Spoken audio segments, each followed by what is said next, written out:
Temena du and suhum tronchon aro. N. V. V. Then. Ivadu. Temenanon themen. Fem. Memoirtha.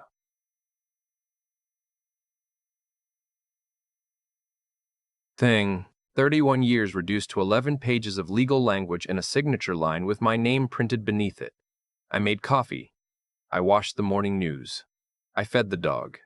Then I sat down, signed every page, and slid the whole thing back into the envelope without reading a word. My neighbor across the street was mowing his lawn. His kids were drawing chalk animals on the driveway. Normal Saturday morning sounds. I remember thinking, this is what normal feels like now. Not bad, just different. But you want to know how I got here? Everyone does. So let me back up about 14 months. I'm a building inspector for the county. Have been for 19 years. Before that, 12 years as a structural engineer for a private firm. When people hear building inspector, they picture a clipboard guy in a hard hat who shows up to ruin contractors' days. And honestly, that's not wrong. I show up, I look at things other people missed, I write reports. I am thorough and I am quiet and I do not make much of an impression at parties. My wife used to joke that I was the only person she knew who could walk into a room and somehow make it emptier. She wasn't wrong either. Her name is Francine. Still is, I suppose.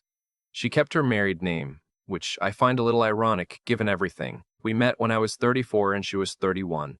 Both of us late to the whole thing. Both of us thinking we'd finally found someone who understood that some people are just quieter than average. She was an event coordinator then. Small corporate stuff, company retreats, award banquets. She was good at it. Organized, decisive, good with people in a way I never was. The first 20 years were fine. Not fireworks, but solid. We had our routines. Sunday dinners, vacation every August. She ran her business. I did my inspections. We came home to the same house and ate dinner at the same table, and that was enough. I thought it was enough for both of us. I think it stopped being enough for her around year 22, and I didn't notice for almost 2 more years after that. The first thing I noticed was the phone. Francine had never been secretive about her phone. We weren't the type to check each other's messages, not because of some principled decision about privacy, just because neither of us particularly cared. We weren't teenagers, but somewhere around 18 months ago, she started taking it to the bathroom. Started tilting the screen when I walked past. Started texting at the dinner table, which she'd always criticized younger people for doing. I noticed. I didn't say anything. That's my way. I file the observation and wait for more data. The data kept coming. Her event planning business had expanded, or so she said. More clients, bigger venues, later nights. She brought on a partner about a year before, a man named Roderick. I'd met him twice. Late 40s, divorced. The kind of guy who laughs too easily and stands a little too close when he shakes her hand. Francine talked about him constantly in the beginning, how organized he was, how much he understood the vision for the business. Then she stopped mentioning him entirely, which somehow felt worse. The late nights became twice a week, then 3 times. She'd come home smelling like restaurant food and give me vague summaries about clients I never heard mentioned again. I kept filing. I kept waiting. Then one Tuesday in November, I got off work 2 hours early because a site visit got canceled. I stopped at the grocery store, picked up ingredients for the pasta she liked, and came home to find a car I didn't recognize parked in front of our house. By the time I reached the front door, it was gone. Francine met me in the kitchen, already changed into home clothes, her hair slightly different than it had been that morning. She said she'd had a client consultation that ran long. She seemed pleased to see me, kissed me on the cheek, asked about my day. I made the pasta. We ate dinner. I said nothing. But that night, I lay awake doing what I do best, thinking structurally. When a building has a problem, you don't start with the obvious crack in the wall. You look at the foundation. You look at what's been carrying weight it wasn't designed to carry, and for how long, and what finally gave. I had a good idea what had given. I just needed to understand the full scope of the damage before I decided what to do about it. Here's something most people don't know about building inspectors. We have access to a lot of things that civilians don't think about. Property records, permit histories, business filings. I'd spent 2 decades knowing where to look for information that wasn't meant to be found easily. I also had a friend named Theo, everyone called him, who ran a small private security firm. We'd worked together on a commercial fraud case years ago, where some contractors were signing off on work that hadn't been done. He owed me a significant favor. I called it in. I didn't ask Theo to follow Francine. I want to be clear about that. What I asked for was help setting up a small number of cameras on my own property. Front door, back door, driveway. All disclosed, all legal, all aimed at common areas. Theo helped me install them on a Wednesday afternoon while Francine was at a venue walkthrough. He also helped me retrieve 2 months of location data from our shared cell plan, which is legal when the account is in your name. Then I waited. I waited for 6 weeks. 6 weeks of normal dinners and weekend errands and sleeping next to someone I'd spent 24 years next to. I wasn't angry. I'm still not sure what I was. Methodical, maybe. I think I'd already grieved the marriage somewhere in those long nights of ceiling watching. By the time I had what I needed, I felt less like a betrayed husband and more like someone who had finished reading a very long report and was now ready to write the summary. The summary was this. Roderick had been to my house on 4 occasions when I wasn't there. On 2 of those occasions, he stayed for over 2 hours. Francine's location, on 3 separate evenings when she claimed to be at client events, showed her phone stationary for extended periods at a hotel 6 miles from our house. I printed everything, organized it chronologically, put it in a folder. Then I called my attorney. Now here's the part that matters. The part that Francine never saw coming, the part I'd actually been building toward for a long time without fully realizing it. I'm not a flashy man. I don't drive an expensive car. I've had the same watch for 15 years. Our house is comfortable but not large, and I've never been much interested in renovating it. Francine made good money with her business, and my county salary was steady but unremarkable. To anyone looking at us from the outside, we were a modest, middle-income couple with no particular financial complexity.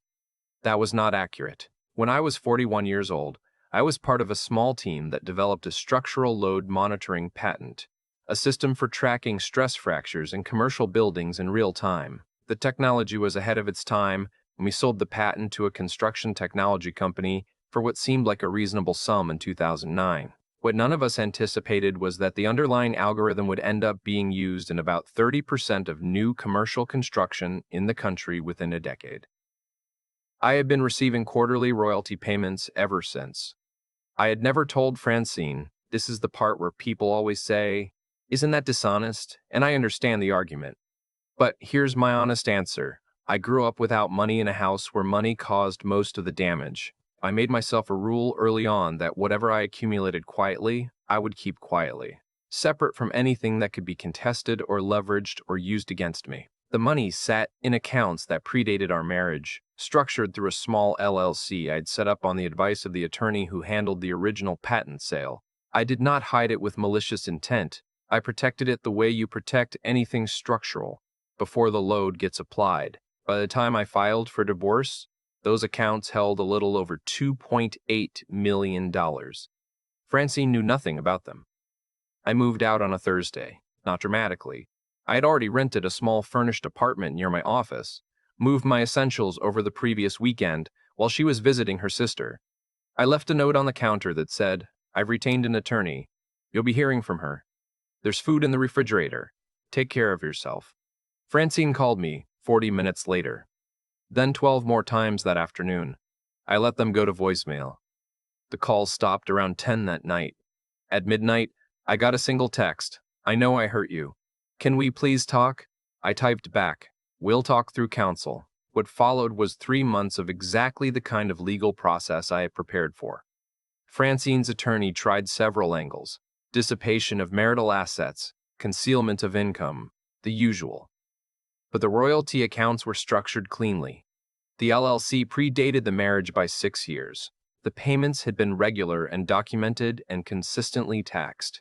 My attorney, who is one of the sharpest people I've ever worked with, had reviewed everything twice before we filed. Francine's attorney eventually sent a letter suggesting that my undisclosed financial interests represented a bad faith approach to the marriage. My attorney responded with 73 pages of documentation establishing the complete legal history of those accounts. We didn't hear much after that. But here's the thing about doing everything right legally. It still doesn't touch what happened with Roderick. I want to be precise about this because I think it matters. I am not a vengeful person by nature. Revenge is sloppy and it costs more than it returns. What I believe in is accuracy. I believe in things being what they actually are, not what someone has chosen to present them as. Roderick had presented himself to the business community as a reliable partner and ethical professional. He had a website with testimonials. He had vendor relationships. He had clients who trusted him with significant event budgets. He had a business reputation that had, in part, been built using contacts and credibility that Francine's 20-plus years of relationships had provided. He also had a pattern. Francine was not the first. I found this out through the same research methods I apply to buildings. You pull the permits, you trace the previous owners, you look at what's been papered over. In Roderick's case, there had been a former business partner, a woman who ran a catering company, who had ended their professional relationship abruptly about 3 years earlier. I tracked her down through business filings. Her name was Simone Castillo, and she agreed to talk to me on the phone for about 40 minutes. She told me things that were not surprising but were useful. I also found 2 vendors in the events industry who had quietly stopped working with Roderick after discovering that he had invoiced clients for services that were never delivered, pocketing the difference between the actual cost and the inflated quote. Small discrepancies, but consistent. I documented everything Simone told me and everything I found in the financial records. I did not send any of it anywhere myself. What I did was share it with 3 people, a woman who ran the Regional Events Industry Association, a senior editor at the local business journal who had covered the industry for years, and the owner of a venue company who I knew had been considering bringing Roderick on as a contracted coordinator.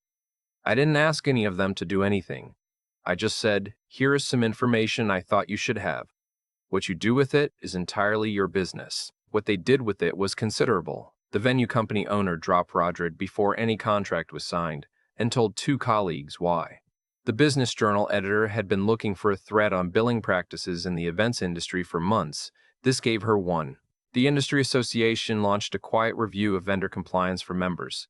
Within 8 weeks, Roderick had lost 4 significant contracts.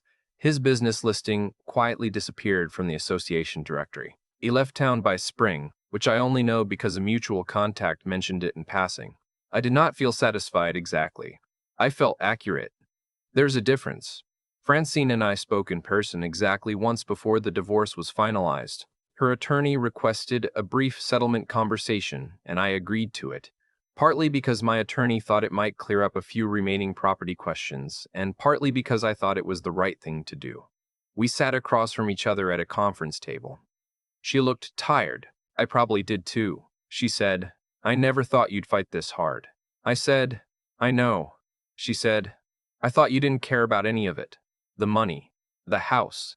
I thought you just sort of went along with things. I said, I know that too. She was quiet for a while. Then she said, were you unhappy all those years? And I had to think about that honestly, because she deserved an honest answer. No, I said. I don't think I was unhappy. I think I stopped being present and you started filling that space with other things. And by the time I noticed, we were in 2 completely different lives that happened to share a mailing address. She started to say something else. I could see her trying to find a version of this that would let her leave feeling better about it. I'm not angry at you, I said before she could get there, but I'm not going to pretend the last 2 years didn't happen. And I'm not going to negotiate about money that was mine before you knew my last name. What I will do is wish you well. Genuinely. She nodded.